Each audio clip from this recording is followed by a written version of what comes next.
प्यारे बच्चों, कैसे हो? आई होप आप स्वस्थ होंगे, मस्त होंगे, व्यस्त होंगे, अपना काम कर रहे होंगे। तो आइए, क्लास 10th मैथमेटिक्स पॉलिनोमियल्स। मैंने आपको पहले वीडियो में पॉलिनोमियल्स की definition according to degree of polynomials मैंने टाइप्स ऑफ पॉलिनोमियल्स समझाया। Zero polynomials, types of polynomials according to degree. तो zero polynomials, linear polynomials, quadratic polynomials, cubic polynomials. मैंने पिछले वीडियो में समझाया कि किस प्रकार से लीनियर पॉलिनोमियल्स के zero minus b upon a होते हैं।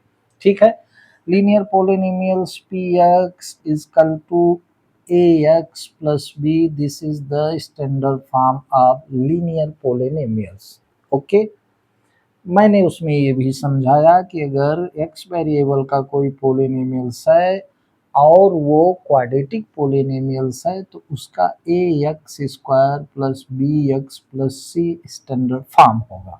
ओके, आज मैं आपको समझाना चाह रहा हूँ किस प्रकार से क्वाड्रेटिक पॉलिनोमियल्स ग्राफ में रिप्रेजेंट होता है। ठीक है, और क्वाड्रेटिक पॉलिनोमियल्स ग्राफ में किस प्रकार का लाइन शो करता है। ठीक है, तो लीनियर पॉलिनोमियल्स आपको मैंने समझाया एक सीधी रेखा ग्राफ में रिप्रेजेंट करता है। अब हम आपको समझाने वाले हैं कि क्वाड्रेटिक पॉलिनोमियल्स ग्राफ में किस प्रकार की लाइन शो करता है। ठीक है, इस बात को समझें। ठीक, क्वाड्रेटिक पॉलिनोमियल्स किस प्रकार का लाइन ग्राफ में रिप्रेजेंट करता है। ठीक है, तो आपको पहले मैं यहां समझा दूं कि यहां पर एक मैंने क्वाड्रेटिक पॉलिनोमियल्स लिया है p x is equal to x square minus 3x minus 4। अब इसको हम ग्राफ में कैसे रिप्रेजेंट करते हैं, आप देख रहे हैं ये क्या है, एक्स एक्सिस है और ये वाई एक्सिस है। ठीक है, यहाँ मैंने लाइन ड्रॉ करी है, उसमें मैंने ये कोऑर्डिनेट लिख दिए हैं, एक्स और वाई कोऑर्डिनेट जो होते हैं। आप जानते हैं एक्स का इधर पॉजिटिव, वाई का इधर पॉजिटिव, एक्स का इधर निगेटिव, वाई का इधर निगेटिव।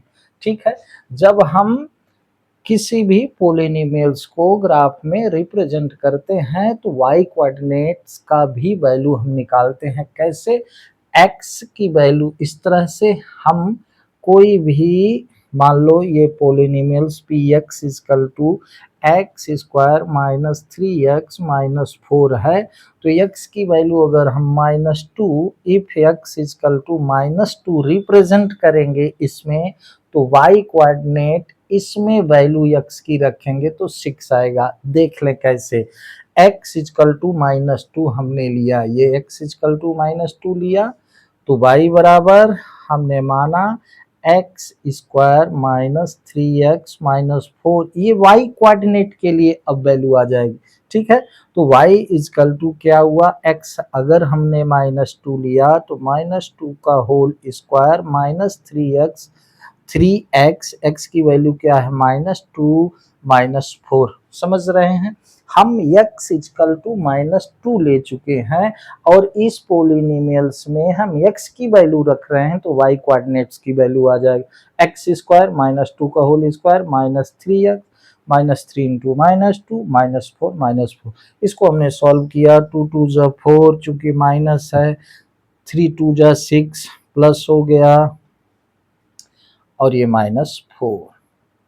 ठीक, तो ये 4 -4 प्लस कैंसिल, तो y इजकल टू 6 आ गया। यहाँ y इजकल टू 6, ये मैंने ग्राफ बुक से देख लिया। मैं आपको समझा रहा हूँ किस प्रकार से हम y की वैल्यू निकालते हैं किसी पॉलिनोमियल्स को रिप्रेजेंट करने के लिए ग्राफ में। x की हम कोई वैल्यू ले लेंगे, कोई वैल्यू इन द सेंस बहुत बड़ी वैल्यू नहीं, जिससे 5 6 7 तक, जिससे रिप्रेजेंट करने में सुविधा हो। तो x की जब वैल्यू हमने -2 ली तो आपने देखा इस पोलिनोमियल्स में -2 रखने पर y इक्वल टू 6 कैसे आया। इसी तरह x की वैल्यू जब हम 1 लेंगे तो y 0 आ जाएगा। एक और आप देख लें, x हमने क्या लिया, हमने y इक्वल टू, हम y का coordinate, if x equal to 1 then y equal to x square minus 3x minus 4 है, तब y इक्वल टू, अब x की 1 value 1 square minus 3 into 1 minus 4, तो सॉल्व करिए तो 1 माइनस 3, ठीक है। y x हमने क्या लिया, 1 लिया, तो -4, तो 1 माइनस 3 माइनस 4, ठीक है। तो यहाँ पर अगर हम 1 लेंगे, y अगर हम 1 लेंगे तो आना चाहिए -6, यहाँ पर मैंने गलत लिखा, अगर x हम 1 लेंगे तो y आना चाहिए 1 स्क्वायर, तो 1 स्क्वायर हो गया, 3 1 जा 3, 3 का 1 में ये 4 माइनस है, तो हो गया आपका 1 माइनस 4 3 7 है तो 7, तो ये हो गया -6। अगर हम x 1 लेंगे तो y भी 6 आएगा, ये 1 x हमने 1 लिया, ये y -6 आया, या -6 लिख देते हैं, ओके। तो इसी प्रकार से हम x की वैल्यू जो लेंगे उसके रिस्पेक्ट में y की दूसरी वैल्यू आ जाएगी, क्योंकि यहाँ पर x कोऑर्डिनेट और y कोऑर्डिनेट हमें रिप्रेजेंट करना है, ओके। x 1 लिया तो y -6 आया, ठीक है। x 0 लेंगे तो ये 0 हो जाएगा, -4 आएगा, x 1 लेंगे y -6 यहाँ पर भी है, ठीक है। तो इस तरह से ये रिपीट हो गया, कोई बात नहीं। x2 लिए तब भी -6 आया, देख लेते हैं किस प्रकार से। इफ x इक्वल टू हम 2 लेते हैं तो y क्या आता है, तो y इक्वल टू x2 लिया तो 2 स्क्वायर माइनस 3 इंटू 2 माइनस 4, तो 2 2 जा 4 माइनस 6 माइनस 4, तो 4 माइनस 10, अच्छा 4 10 हुआ, ठीक है। 10 में 4 चला गया तो -6 आया। जब हम बाई 2 लेंगे तो x2 लेंगे तो y -6 आए। ये आप किताब में देखिएगा, मैंने क्या समझाने का प्रयास किया कि इस प्रकार से हम x और y कोऑर्डिनेट क्लियर करते हैं, ठीक है। अब आइए इसको ग्राफ में रिप्रेजेंट करते हैं। हमने ग्राफ में कैसे रिप्रेजेंट किया, -2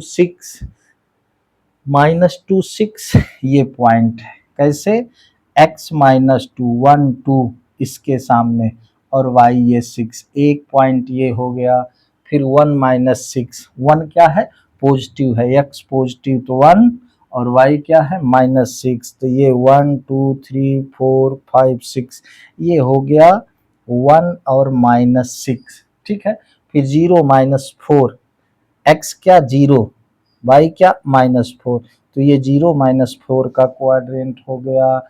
इसके बाद 1 -6, ठीक है, 1 -6 दो बार हो गया, 2 -6, तो ये x2 है 1 2, इसके सामने ये, और y क्या है -6, तो 1 2 3 4 5 6, इसलिए यहाँ पर आ गया।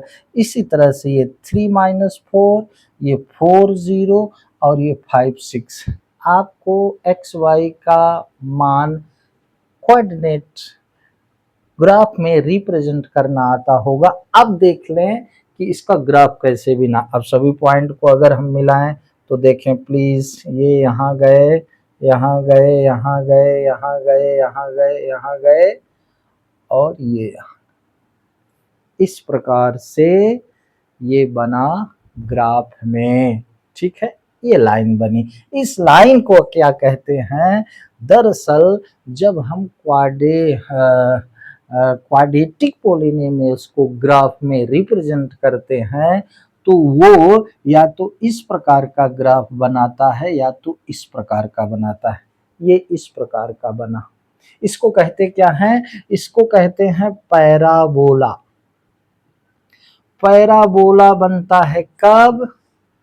क्वाड्रेटिक पोलिनोमियल्स को जब हम ग्राफ पर रिप्रेजेंट करते हैं तब वो पैराबोला बनाता है। ये दो तरह का, अब ये दो तरह का, इसमें इसको भी समझिएगा। पैराबोला दो तरह के होते हैं, फर्स्ट सेकंड। तो if a is greater than 0 then graph कैसे होगा?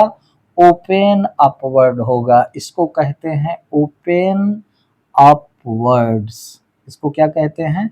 Open upwards. कब? If a is equal to a is greater than 0, यहाँ a 1 है, देख लीजिए, ये अगर 0 से a अगर 0 से बड़ा है तब क्वाड्रेटिक पोलिनोमियल्स ओपन अपवर्ड, ऊपर की ओर खुला हुआ पैराबोला रिप्रेजेंट करेगा। लेकिन अगर a इज लेस देन 0 है तब दूसरा पैराबोला बनेगा क्वाड्रेटिक पोलिनोमियल्स का, उसको कहेंगे डाउनवर्ड्स पैराबोला। राइट?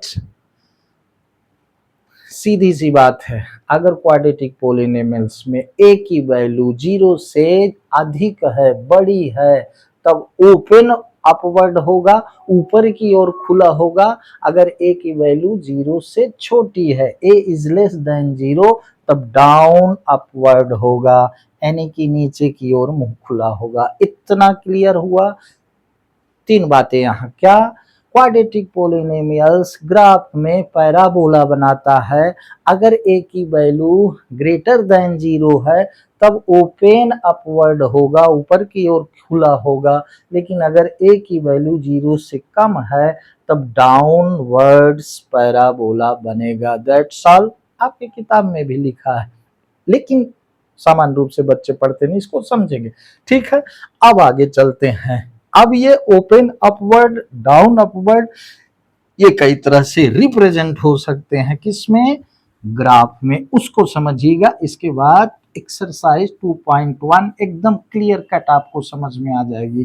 ठीक है, तो आप यहां देख रहे थे, मैं वो बताना भूल गया भाई, ये पैराबोला जो था वो एक्स एक्सिस को 2 प्लेस पर, इस तरह से 2 प्लेस पर इंटरसेक्ट कर रहा था, क्योंकि क्वाड्रेटिक पोलिनोमियल्स की डिग्री 2 होती है। जितनी डिग्री होती है पोलिनोमियल्स की उतना उसका 0 होता है। तो ये क्वाड्रेटिक पोलिनोमियल्स की डिग्री 2 है, तो इसके 2 ही 0 होंगे। ठीक है, अब इस बात को और समझिएगा। कैसे पैराबोला कई प्रकार से बन सकते हैं भाई। अब देखें, first condition, if a is greater than 0, ए आप समझ रहे हैं, क्वाड्रेटिक पोलिनोमियल्स में ए क्या है? एक्स स्क्वायर के कोफिशिएंट को ए कहते हैं। ठीक है, if a is greater than 0 then first condition आपका बन सकता है पैराबोला। कैसा? यहां समझिएगा, ऐसा। ठीक है, दूसरा ऐसा भी बन सकता है मेरे भाई। कैसा? ऐसा, या कि यहां ऐसा। तो अब देखिए, इसको समझिएगा। तीसरा क्या बन सकता है? तीसरा आपका बन सकता है ओपन अपवर्ड मेरे भाई, ऐसा। ठीक है, अब समझिएगा, इसमें ये एक्स एक्सिस को 2 प्लेस पर इंटरसेक्ट कर रहा है, इसका मतलब इसके 2 0 होंगे, 2 0 होंगे। यहाँ ये एक्स एक्सिस को टच तक नहीं कर रहा है, इसलिए नो 0, इसके कोई 0 नहीं होंगे, नो 0। लेकिन यहाँ पर एक्स एक्सिस को ये एक ही स्थान पर टच कर रहा है, तो इसका एक 0 कह सकते हैं, या 2 इक्वल 0 होंगे, 2 इक्वल 0, 2 इक्वल 0। चूंकि क्वाड्रेटिक पोलिनोमियल्स है तो 2 0 तो होंगे। एक स्थान पर टच कर रहा है तो इसका मतलब है 2 इक्वल 0 होंगे। ठीक है, इतनी बात समझ में आई। अगर इस प्रकार से पैराबोला बना तो टू प्लेस पर एक्स एक्सिस को इंटरसेक्ट कर रहा है, इसका मतलब है 2 0 होंगे।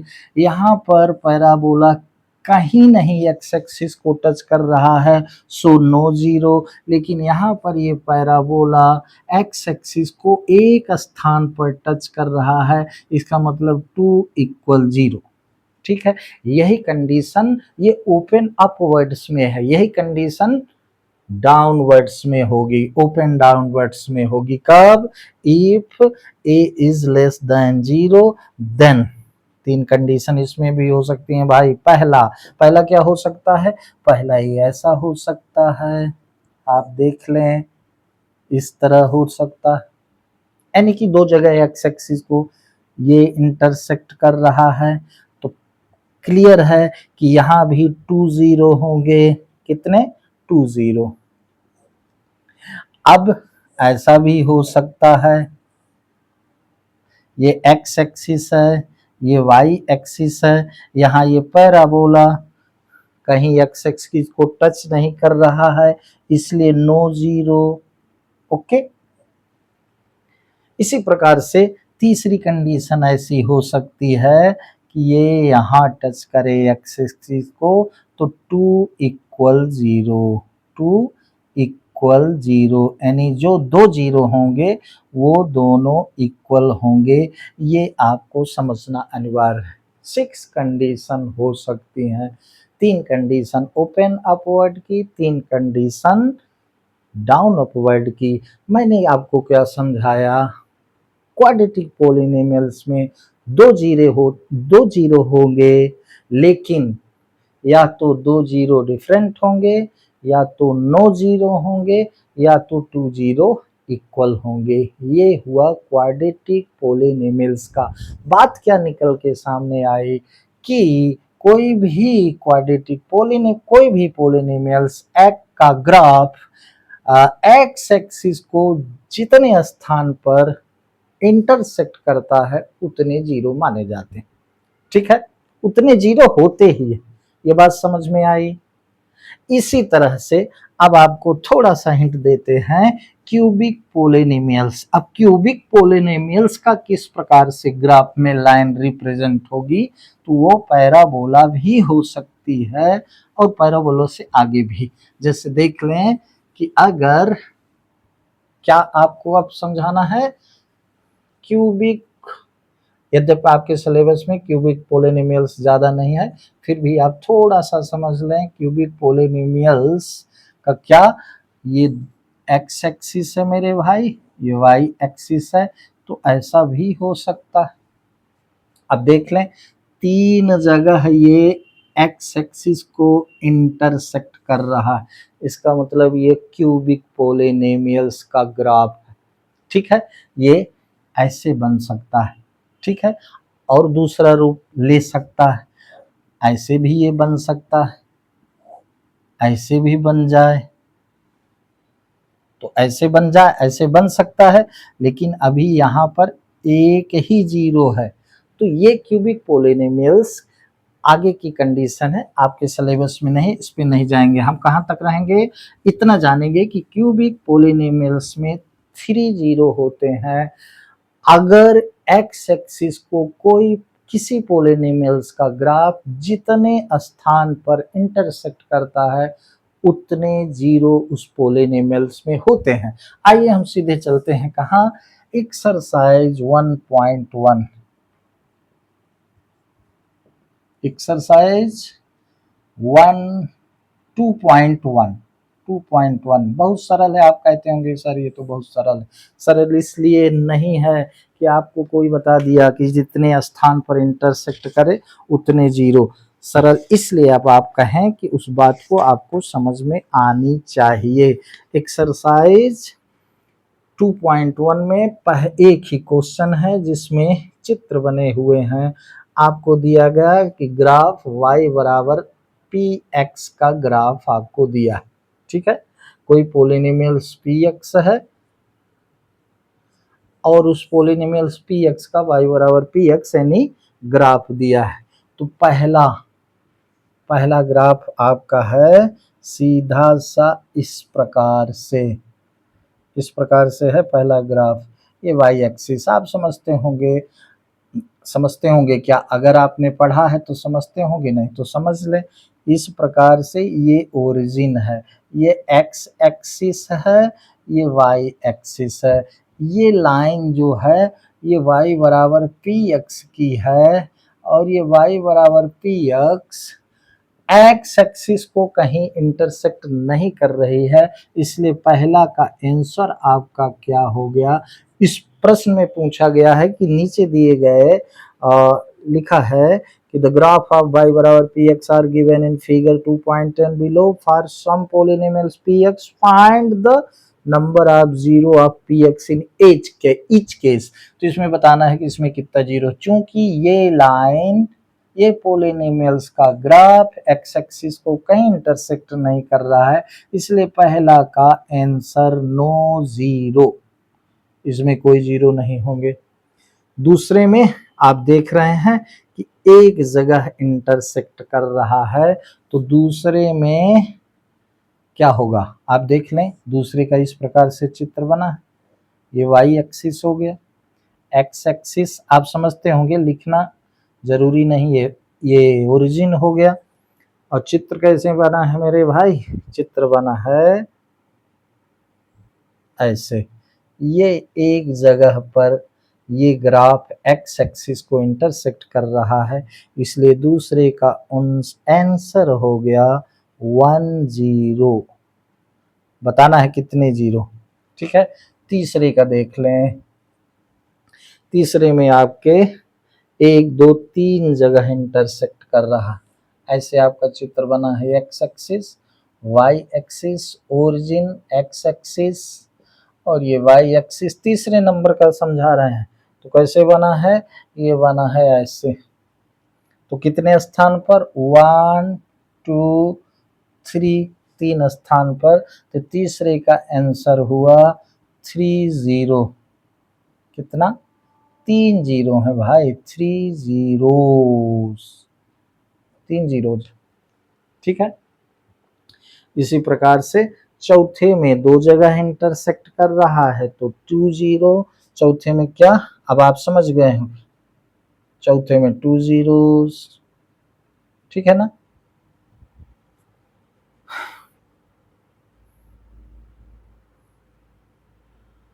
पांचवें में 1 2 3 4, तो पांचवें में 4 जीरोज। अब आप समझ गए हैं। और छठवें में 1 2 3, छठवें में 3 जीरोज,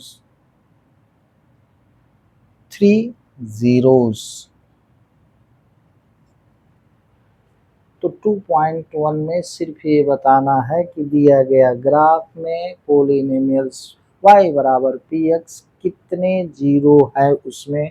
तो ये पहले में 9 जीरो, दूसरे में 1, तीसरे में 3 जीरो, चौथे में 2, पांचवें में 4 और छठवें में 3 जीरोज। ओके, तो ये हो गया पॉइंट 2.1 की बात, ठीक है। आइए थोड़ा सा चर्चा कर लेते हैं आगे की,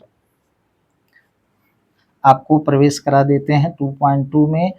अब relationship between zero and their coefficient, ठीक। तब 2.2 में जाएंगे तो पहला परिचय आपको दे देते हैं। क्या हुआ मेरे भाई? Relationship between zeros, relationship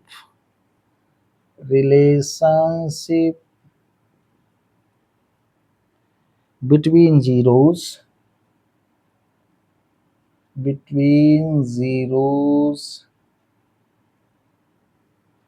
and coefficient of a polynomials and coefficient of a polynomials समझिएगा, प्रेम से समझिएगा भाई। थोड़ा सा मैं इसमें इंक कर लेता हूँ, इंक की कमी है। तो relationship between zero and coefficient of A polynomials, उसको मैं थोड़ा सा आपको समझा देता हूँ। कोफिशिएंट माने हिंदी में कहते हैं क्या? गुणांक। कोफिशिएंट क्या हिंदी में कोफिशिएंट गुणांक। अब देखिए लीनियर पोलिनोमियल्स का स्टैंडर्ड फॉर्म होता है ax प्लस बी। तो ax प्लस बी, तो x का कोफिशिएंट है a किसमें, लीनियर पोलिनोमियल्स में, और b क्या है, कांस्टेंट टर्म है। और मैंने आपको बताया था a b दोनों रियल नंबर हैं but a is not equal to 0। ठीक है।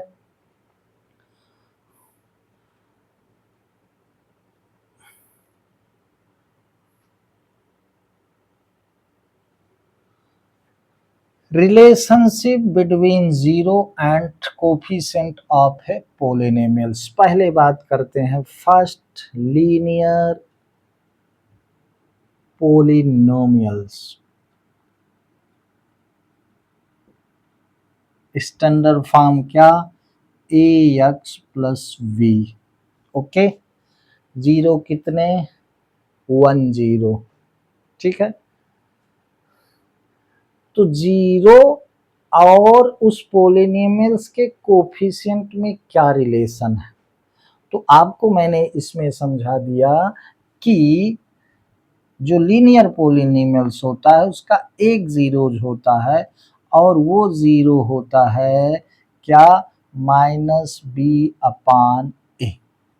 माइनस बी कांस्टेंट टर्म है, ए एक्स का कोफिशिएंट है, तो ये रिलेशन हो गया क्या, इसको हम ऐसा भी कह सकते हैं कि minus constant term, minus b upon a, minus constant term, चूंकि इसमें बी कांस्टेंट टर्म है, अपान कोफिशिएंट ऑफ एक्स। ये रिलेशनशिप हो गया क्या, किसी भी पोलिनोमियल्स के जीरो और उसके कोफिशिएंट। जैसे अगर 2x, मैंने समझाया था 2x प्लस 3 दिया है, तो सीधा सा मतलब है कि इसका जो जीरो होगा अगर उसको हम अल्फा मान लें तो वो जीरो होगा माइनस बी यानी माइनस 3 अपान ए यानी कि 2। और इसके बराबर आप लिख सकते हैं माइनस कांस्टेंट टर्म, तो कांस्टेंट टर्म है 3 अपान कोफिशिएंट ऑफ एक्स, तो एक्स का कोफिशिएंट है 2। ये रिलेशनशिप हुआ। तो ये सिंपल है किसका, लीनियर पोलिनोमियल्स के जीरो और एक ही जीरो होता है और उसके कोफिशिएंट में जो रिलेशनशिप है ये सिर्फ इतना है। हम बात करेंगे आगे का है का क्वाड्रेटिक पोलिनोमियल्स। ठीक है, क्वाड्रेटिक पोलिनोमियल्स। अब देखें कोई एक क्वाड्रेटिक पोलिनोमियल्स हम लेते हैं। ठीक, let's px is equal to 2x square minus 8x plus 6। कोई भी ले लेते हैं, क्या लेते हैं, 2x square minus 8x plus 6। ठीक है। अब मेरे भाई इसका हम जीरोस फाइंड कर लेते हैं। तो जीरोस फाइंड करने का एक तरीका ये है कि इसको हम मिडिल टर्म को स्प्लिट करके इसका फैक्टर फाइंड कर लें। ठीक है। तो इसका जब हम फैक्टर फाइंड करेंगे तो आप जानते हैं मिडिल टर्म माइनस 8x है, 6 दूनी 12 होता, 6 दूनी 12, तो इसको 2x square minus 6x minus 2x plus 6 हम इसके फैक्टर फाइंड कर रहे हैं। ठीक है। और उस फैक्टर के माध्यम से हम इसके जीरोज फाइंड कर रहे हैं। ठीक, जीरोज क्या, x की वो वैल्यू जो इसमें रखी जाए तो इसको जीरो बना दे। ठीक है। तो 2x, अब देखिए मिडिल टर्म को हम टू टर्म में स्प्लिट करें, माइनस 6x माइनस 2x, दोनों को जोड़ेंगे माइनस 8x आएगा, इसका मल्टीप्लाई करेंगे 6 2 जा 12 माइनस 12x स्क्वायर जो कि इसके किनारे किनारे के मल्टीप्लाई के बराबर। ओके, यहाँ 2x हम कॉमन ले लेंगे तो बचेगा क्या, x माइनस 3, और यहाँ -2 कॉमन ले लेंगे तो x माइनस 3। ठीक है,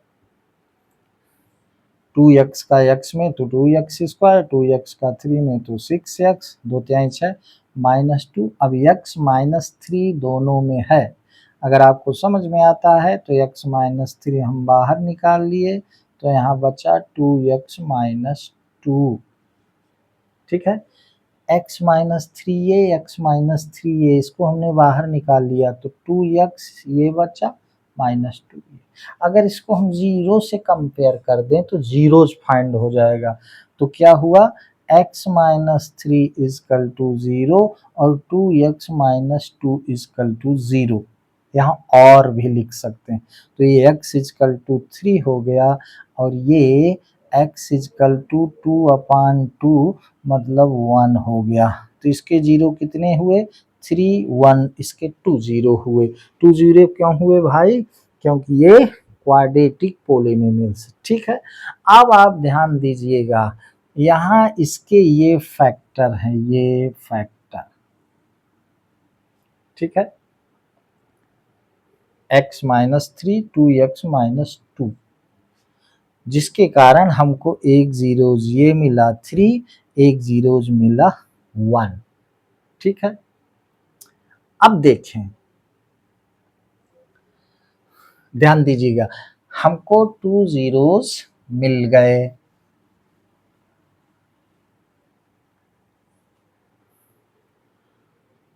अब देखें सम ऑफ जीरोज बराबर, बाकी ये फार्मूला कैसे बना इसके बाद में समझाएं। सम ऑफ जीरोज,